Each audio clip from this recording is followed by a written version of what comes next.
Diansyah Bagaskara, Andi Rizky Utami, ya, Kapriyana Riwayuning Tias. Ya, sebelum kita memulai pelajaran, explaining dulu ya. Siapa kita? Indonesia. Siapa kita? Indonesia. Siapa kita? Indonesia. Sepakat, yes. Oke. Ya, menambah semangat kalian, silakan kalian bersama-sama menyanyikan Mas lagu SMA kita. Silakan berdiri.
Pembelajarannya yaitu agar peserta didik mampu menganalisis prinsip-prinsip Raffles dalam pemerintah.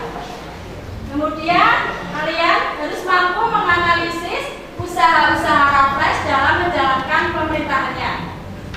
Peserta didik mampu menganalisis kebijakan Raffles tentang London. Anda ada yang tahu? Sewa? Kemudian peserta didik mampu menyajikan dalam bentuk laporan tertulis tentang perkembangan kolonialisme Inggris di Indonesia. Ya. Oke. Kalian tahu Raffles itu siapa? Ya. Salah satu karyanya adalah buku yang berjudul History of Java. Sejarah tentang Pulau Jawa. Ya. Nah, pada tanggal 18 September 1811 itu adalah tanggal dimulainya kekuasaan Inggris di India. Pegawai Belanda yang mau bekerja sama dengan Inggris dapat memegang jabatannya terus. Dan yang terakhir, semua utang Belanda yang dahulu bukan menjadi tanggung jawab Inggris. Terima kasih ya, tepuk tangan ya. Oke, lanjut lagi ya. Oke, dalam masa pemerintahan Raffles mempunyai 3 prinsip. Ya, pertama, kerja lebih diharuskan diganti penanaman bebas. Ada peranan bupati dalam pemungutan pajak gratis dan dimasukkan di bagian pemerintah kolonial. Tanah itu milik pemerintah, maka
boleh mengambil dari browsing internet. Kelompoknya Surya berarti kelompok 1. Ada kesulitan tidak? Jelas ya?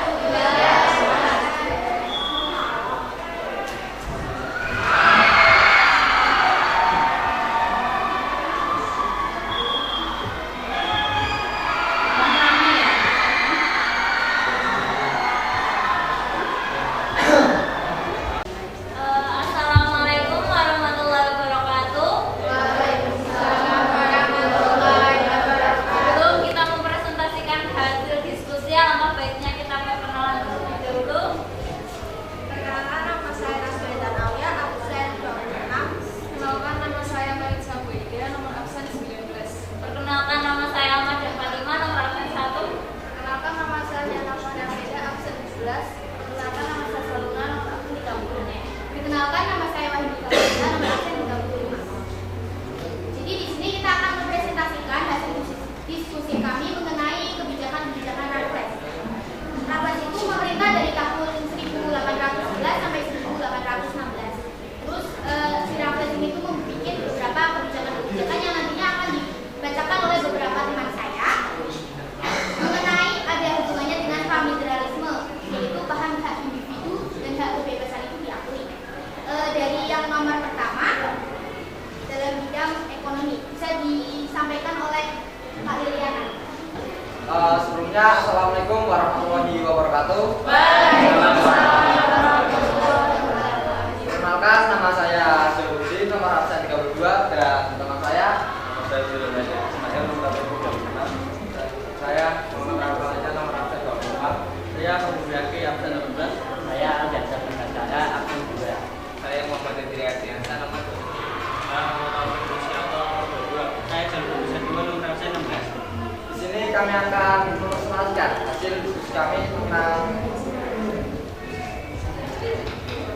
tentang pemerintahan masa Rapres.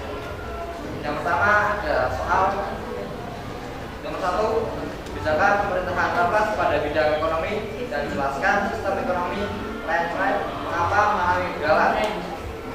Ya, antusias dalam mengikuti proses pembelajaran sejarah ini ya. Kerjasamanya oke, kreativitasnya oke, tanggung jawabnya oke, disiplinnya juga oke. Ya, mudah-mudahan nanti postas kalian nilainya bagus semua.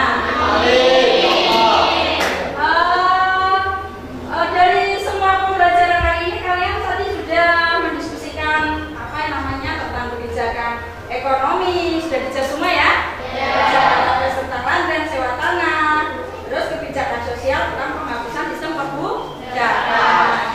Ada lagi mengenai kebijakan pendidikan atau kontribusi Rapres dalam ilmu pengetahuan, sudah terjawab semua.